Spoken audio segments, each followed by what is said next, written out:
An ordinary man arrived at a Tokyo airport with a passport from a country that doesn't exist. The stamp looked real, the officials were confused, and by the next morning, he vanished without a trace. What if he wasn't lying? What if he really came from a parallel universe? He called himself Javier, a seemingly ordinary man who one day walked into a Spanish police station in a confused state. Dressed in formal business attire, he clutched a briefcase and insisted that he had arrived for a routine meeting with his company. But when officers asked for ID, the documents he presented raised immediate red flags. His passport, issued by a country called Torrid, his driver's license, a government seal that didn't match any known authority. And yet, the quality, the design, the holograms, they all looked painfully authentic. Could it be an elaborate hoax, a mental breakdown, or something else? But here's the twist. Javier wasn't incoherent or erratic. He was articulate, composed, and alarmingly consistent in his story.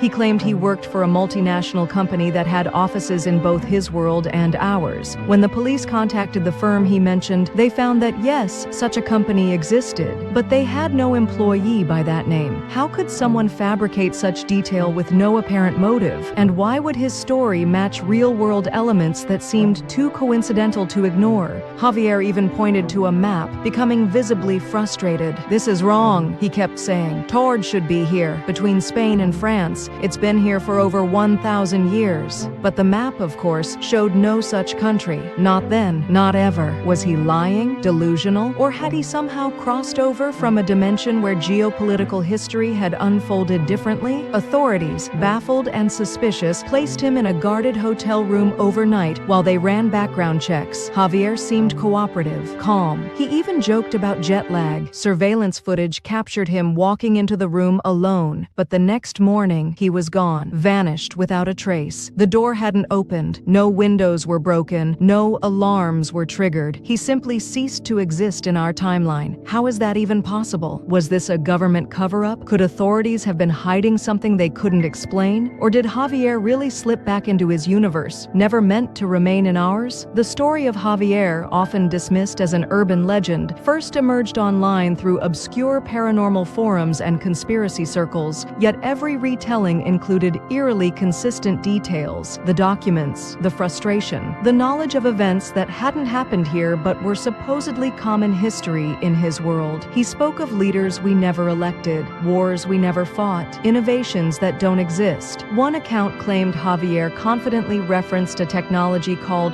Link, a neural internet interface that allowed people to stream thoughts into collective consciousness, something he said had been in place since the late 90s. How could a man invent such intricately layered detail unless he wasn't inventing it at all? Experts tried to debunk his claims, labeling him as delusional, but psychological evaluations reportedly found no signs of illness, no evidence of trauma, just a man, lost, misplaced, possibly displaced. Is it possible that our universe isn't the only one? Physicists have long speculated about the concept of the multiverse, infinite realities existing side by side, each with subtle or drastic variations. What if, for the briefest moment, those lines blurred? What if Javier slipped through a crack in the fabric of space-time? And what if it happens more often than we think? Over the years, similar cases have emerged. People claiming memories of lives they never lived, places that don't exist, historical events that never happened here. They're often dismissed as confabulations or misrememberings. But what if they aren't wrong? What if they remember correctly, just not our version of reality? There was the woman in New Jersey who insisted she'd grown up in a town no GPS could find. A man in Japan who claimed he spoke a language no linguist could identify, yet sounded perfectly fluent. Each story, like Javier's, ends with a question. Are they broken, or are we missing something bigger?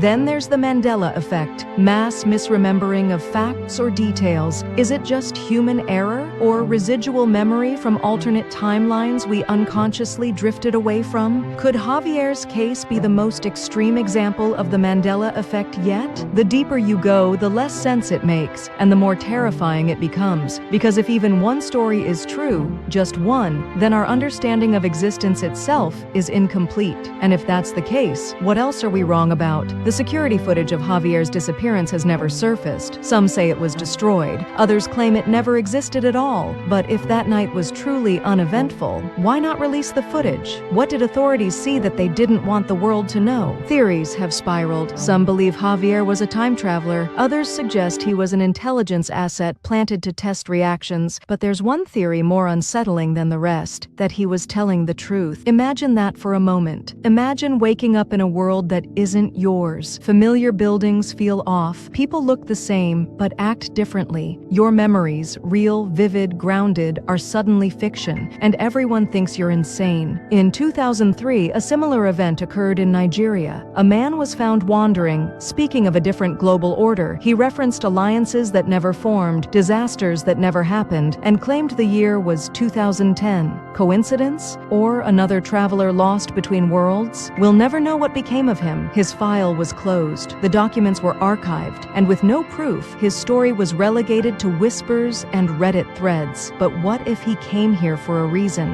What if he was trying to tell us something? Perhaps the real question isn't whether Javier lied, but whether we're willing to accept a version of reality where his story could be true, where parallel universes aren't science fiction, but a terrifying truth we choose to ignore. And if that truth is knocking at our door, will we recognize it when it arrives? Because somewhere, right now, someone could be waking up in your world and wondering where theirs went.